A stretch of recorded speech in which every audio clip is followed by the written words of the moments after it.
Bonjour à tous, je suis extrêmement ravi de vous retrouver ici même en région Auvergne-Rhône-Alpes à Saint-Pourçain-sur-Bèbre dans le magnifique parc zoologique Le Pal qui nous accueille depuis le début de la saison maintenant pour Zoo Academy. Cette semaine, nos académiciens de 3e année vont devoir présenter à leurs parents ce qu'ils ont préparé durant le dernier épisode.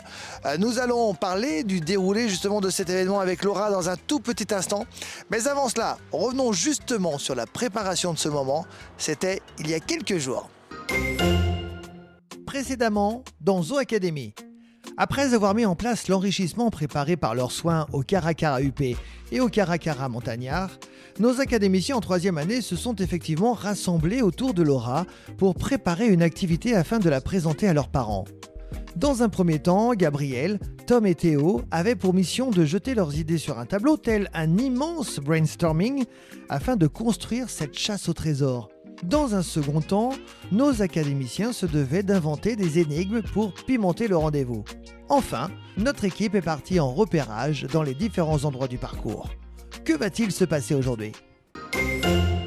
Bonjour Laura. Bonjour Guillaume. Alors aujourd'hui, c'est le grand jour. Nos académiciens ont beaucoup travaillé précédemment pour faire une très jolie surprise à papa ou à maman. Est-ce que tu peux un petit peu développer ce qui va se dérouler dans quelques toutes petites minutes sous vos yeux ?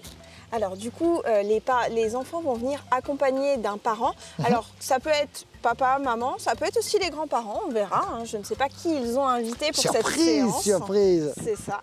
Et donc, normalement, les enfants n'ont rien dit à leurs parents.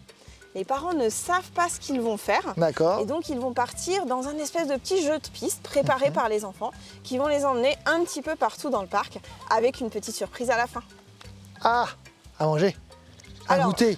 Un goûter, mais pas pour les humains. Oh, zut alors. Désolée. Bon, on y va quand même ? On y va quand même. C'est parti.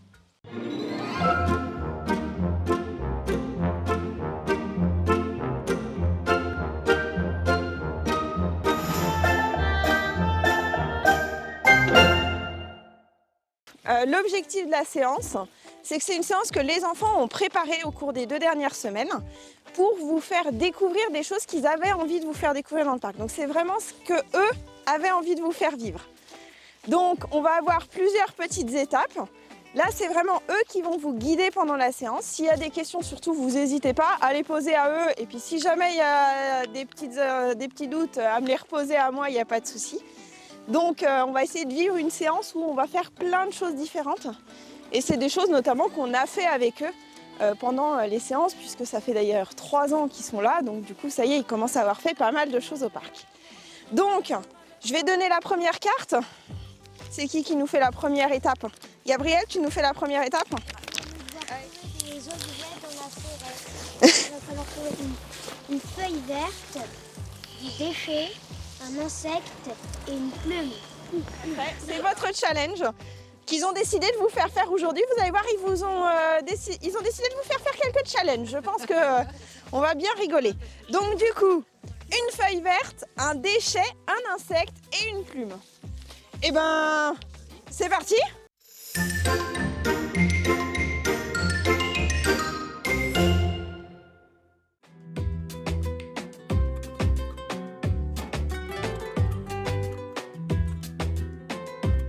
L'objectif de cette séance avec les parents, c'est donc de leur faire vraiment découvrir le parc par les yeux de leurs enfants, en fait.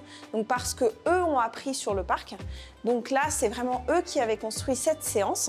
Et donc, ils vont la faire découvrir à leurs parents. Ah non, ça pique. C'est une ronce, Tom.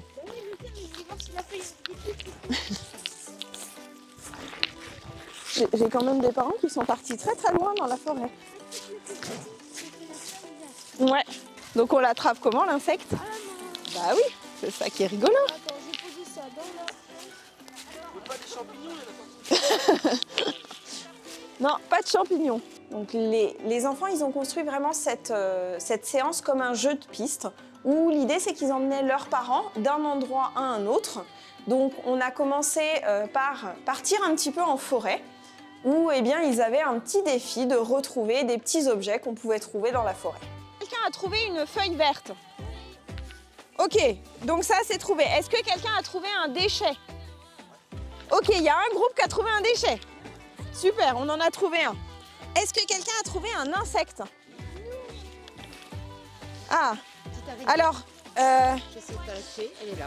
Alors, un insecte, les enfants, ça a combien de pattes?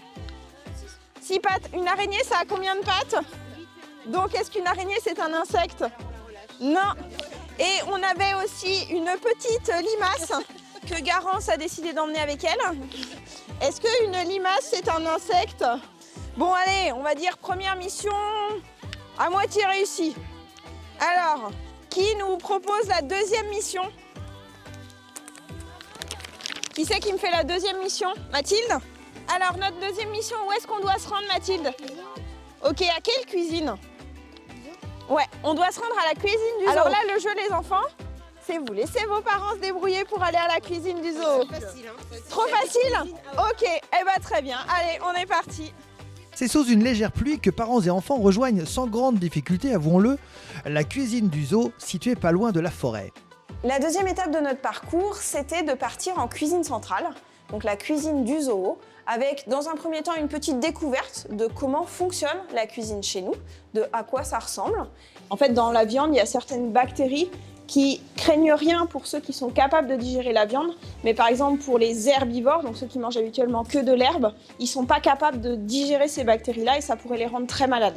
Et vous l'aurez compris, c'est pour cette raison que l'on ne mélange jamais la viande avec les fruits et légumes dans la cuisine d'un zoo. Direction maintenant la chambre froide, fruits et légumes ici. Donc on a une partie qui est issue de commandes et on a également une partie qui est issue d'invendus. Puisqu'en fait, on va récupérer les invendus de certains supermarchés. Donc, ils vont nous donner leurs invendus. Et en fait, ça va permettre de diversifier la nourriture de nos animaux et également d'éviter du gaspillage alimentaire, puisque c'est des fruits et légumes qui étaient à destination de la poubelle, tout simplement. 1. J'ai une crinière. 2. Je viens d'Asie. 3. Je suis le roi de la savane. Qui suis-je? Je pense qu'on est pas mal avec un éléphant, ouais. Alors, on cherche qui? Le lion. Ok, nickel. Et cette fois, c'est sous une pluie battante que nous rejoignons l'habitat des fauves. On est ensuite parti voir les lions et les tigres. Donc là, c'était simplement essayer de les observer un petit peu, voir s'ils étaient un petit peu joueurs. Bon, ce soir, on les a pas bien vus, il pleuvait un petit peu. Ils avaient un petit peu envie d'aller se cacher plutôt que de venir nous voir.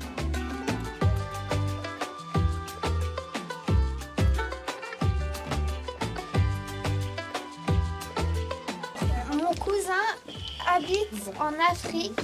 Il est plus gros que moi, mais je suis le plus gros animal du parc. Qui suis-je? L'éléphant. Ok, l'éléphant. Et non, c'était le lion.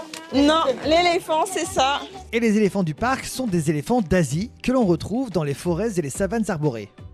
On est ensuite passé aux éléphants. Donc là, il n'y avait pas vraiment de petit challenge. Les éléphants, ils étaient rentrés en bâtiment. Le but, c'était juste de récupérer un crottin d'éléphant, puisqu'en fait, ce crottin, il allait servir à l'étape d'après, qui était d'aller voir les lycaons et de leur distribuer ce crottin d'éléphant, qui va en fait leur servir d'enrichissement olfactif. Donc, ils vont avoir une odeur qu'on va lancer dans leur enclos et ça va un petit peu stimuler leur sens. C'est une crotte d'éléphant. Alors, pas maintenant. Pas maintenant, tout à l'heure. Alors non, pour l'instant, vous avez... Pour l'instant, je vous l'offre avec le seau. Donc ça va, je suis gentille, j'aurais pu vous l'offrir sans le seau. Je vous l'offre avec le seau. Maintenant, il va falloir aller à l'étape suivante pour savoir ce qu'on en fait. J'ai des oreilles rondes et des taches. Je suis un canidé. Qui suis-je? Alors, des oreilles rondes, des taches, et c'est un canidé. Lycaon, ok. Donc nous partons en direction des lycaons. Et une fois au lycaon, on saura quoi faire avec le magnifique cadeau que je vous ai offert avec très très grand plaisir. Pour information, le lycaon vit en meute pouvant atteindre 30 individus.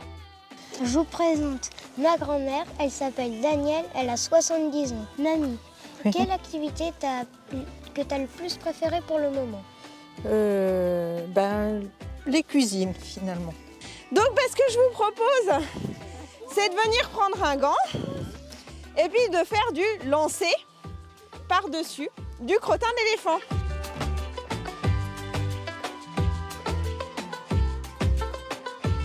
Je vous présente mon père, il s'appelle Loïc, il a 36 ans. Papa, qu'est-ce que tu as préféré faire pour l'instant dans la journée? C'est de voir les lycaons. Pourquoi? J'adore l'effet de meute qu'ils ont, qui sautent partout et tout, joueurs, l'enrichissement qu'on a fait avec le crottin d'éléphant, c'était super cool. Voir comment ils réagissent et tout, c'était vraiment top. Pourtant, Loïc, cet effet de meute n'empêche pas le lycaon de faire partie des espèces menacées d'extinction. Sa population mondiale ne dépasse pas aujourd'hui les 10 000 individus. La dernière étape de notre parcours, c'est en fait un petit peu la surprise finale, c'était d'aller voir les girafes. Donc dans un premier temps, on les regarde un petit peu à la vitre, et puis la vraie surprise, c'est de pouvoir rentrer dans le bâtiment pour les observer de plus près. Nous voilà donc à hauteur des girafes. Donc là à gauche, vous avez Tanisha. Le premier, le plus proche de nous, c'est Mahango. Elle, c'est ma maman. Elle s'appelle Virginie et elle a 47 ans. Qu'est-ce que tu as aimé faire durant cette journée au pôle?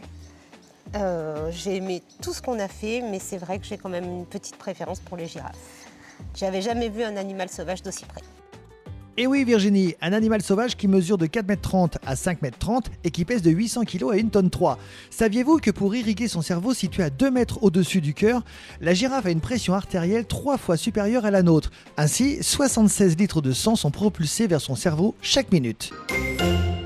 Et bien voilà les amis, c'est terminé pour aujourd'hui. Vous avez vu le regard des parents, ils ont été émerveillés par le travail de leurs enfants. Et des aventures, il y en a évidemment qui arrivent petit à petit dans cette émission que nous retrouverons très vite. Zoo Academy revient et pour en savoir un petit peu plus, on va mettre un petit jingle et pour vous mettre l'eau à la bouche, regardez ce qui arrive. Dans le prochain épisode, nos académiciens en première année vont vivre une nouvelle aventure et découvrir un nouveau métier. En effet, après celui de soigneur, c'est bien l'emploi de vétérinaire qui sera mis à l'honneur. À cette occasion, Lino, Marilou, Lou, Sarah, Gabin et Jules s'exerceront à la dissection d'une pelote de réjection. De notre côté, nous irons à la rencontre de Rosemary Moignot, vétérinaire au parc zoologique Le Pal.